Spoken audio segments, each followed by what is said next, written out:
la roue de la fortune a vu plusieurs animateurs défiler sur son plateau.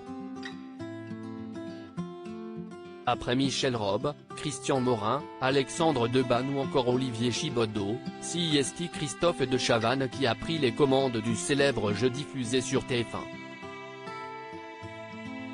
De 2006 à 2011, l'animateur a présenté le programme aux côtés de Victoria Silvstedt.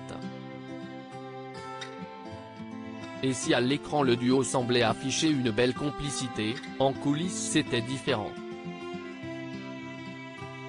Lundi 12 septembre 2022, bien des années plus tard, la jolie blonde se livre sur les ondes de Radio Monaco, au micro de Hawaii.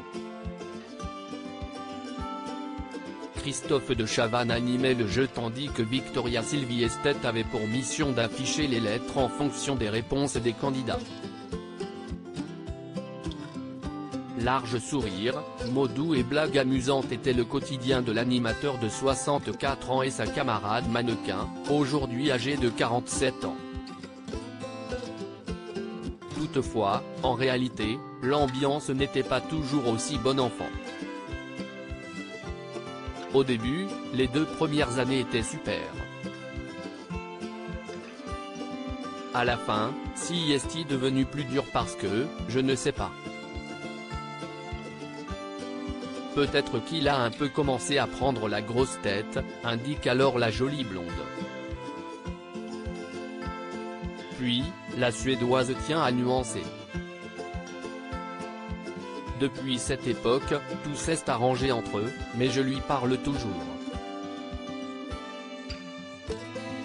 On est amis, mais c'était un peu intense à la fin. J'essayais d'être patiente et zen afin de ne pas réagir. Il y avait beaucoup de friction. Malgré tout, Victoria Silvstedt garde un bon souvenir de cette période où elle officiait dans la roue de la fortune. Aussi, elle indique en être ressortie grandie, malgré les airs de sexisme par moments. Moi j'ai appris mon français comme ça, avec les voyelles et les consonnes, et c'était pour le show. Grâce à ça, j'ai fait plein d'émissions. Cela m'a donné une bonne image pour faire autre chose. Et puis, même si Christophe de Chavannes a pu être dur avec elle par moments, en 2010, auprès de nos confrères de télévision MAG, elle avait confié avoir un faible pour lui. Toutefois, il ne s'est jamais rien passé entre les 2 acolytes.